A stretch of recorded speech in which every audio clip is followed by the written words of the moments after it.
പുഷ്പ, പുഷ്പരാജ് വെറും ഒരു സിനിമ എന്നുള്ളതിലപ്പുറം ആ ഒരു ക്യാരക്ടർ നമ്മളെ പഠിപ്പിക്കുന്ന ചില കാര്യങ്ങളുണ്ട്.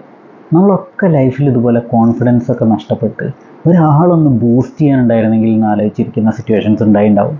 പലരും ഫേസ് ചെയ്തിട്ടുണ്ടാവും. അങ്ങനെയുള്ള സിറ്റുവേഷനിലൊക്കെ പുഷ്പ എന്ന് പറയുന്ന ആ ഒരു ക്യാരക്ടർ തളർന്നടിയുന്ന സമയത്ത് സ്വന്തം കോൺഫിഡൻസ് സെൽഫ് ബൂസ്റ്റ് ചെയ്തിട്ട് താഴത്തില്ലടാന്ന് പറയില്ലേ, അത് അയാളുടെ സെൽഫ് ബൂസ്റ്റിംഗ് ആണ്.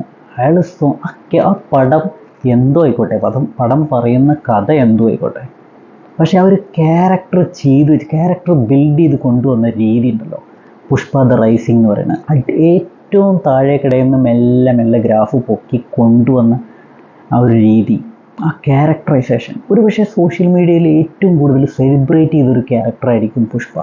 അപ്പോൾ നമുക്കറിയാം, നമ്മുടെ ഡേവിഡ് വാർണറൊക്കെ ചില കളിയിൽ സെഞ്ചുറി അടിച്ചിട്ടൊക്കെ പുഷ്പാൻ്റെ സെലിബ്രേഷൻ ചെയ്തിട്ടുണ്ട്.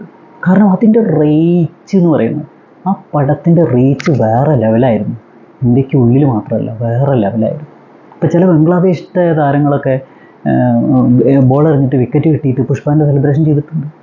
എന്തിന് കുഞ്ഞു കുട്ടികൾ വരെ പുഷ്പാൻ്റെ പുഷ്പരാജ് എന്ന് പറഞ്ഞിട്ട് സെലിബ്രേറ്റ് ചെയ്തിട്ടുണ്ട്.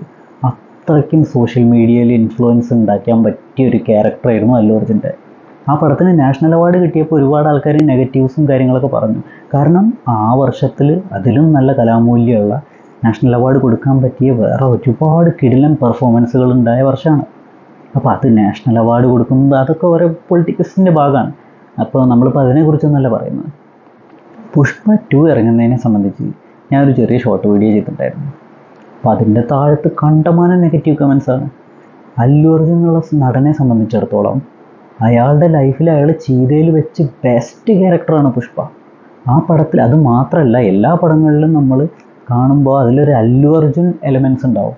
പക്ഷേ പുഷ്പ എന്ന് പറയുന്ന പടത്തിൽ അല്ലു അർജുൻ എലമെൻറ്റ്സ് എന്ന് പറയുമ്പോൾ ആ ഡാൻസ് ഒക്കെ തന്നെ ഉള്ളൂ. ബാക്കി അയാൾ ശരിക്കും പുഷ്പ എന്ന് പറയുന്ന ക്യാരക്ടറായിട്ട് മാറി.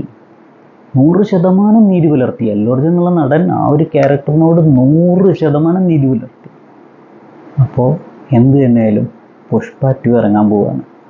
നമുക്ക് വെയിറ്റ് ചെയ്യാം എന്തൊക്കെ റെക്കോർഡുകൾ ഇന്ത്യയിൽ ഈ പടം ബ്രേക്ക് ചെയ്യുന്നുള്ളത്. സോഷ്യൽ മീഡിയ അല്ലു അർജുൻ കത്തിക്കും. ഇഷ്ടപ്പെടുന്നവരുണ്ടാവാം, ഇഷ്ടപ്പെടാത്തവരുണ്ടാവാം. പക്ഷെ എന്ത് തന്നെയായാലും അതാണ് സത്യം. കാരണം പുഷ്പയുടെ റീച്ച് വേറെ ലെവലാണ്. നമുക്ക് കാത്തിരുന്ന് കാണാം. Thank you for watching. Thank you.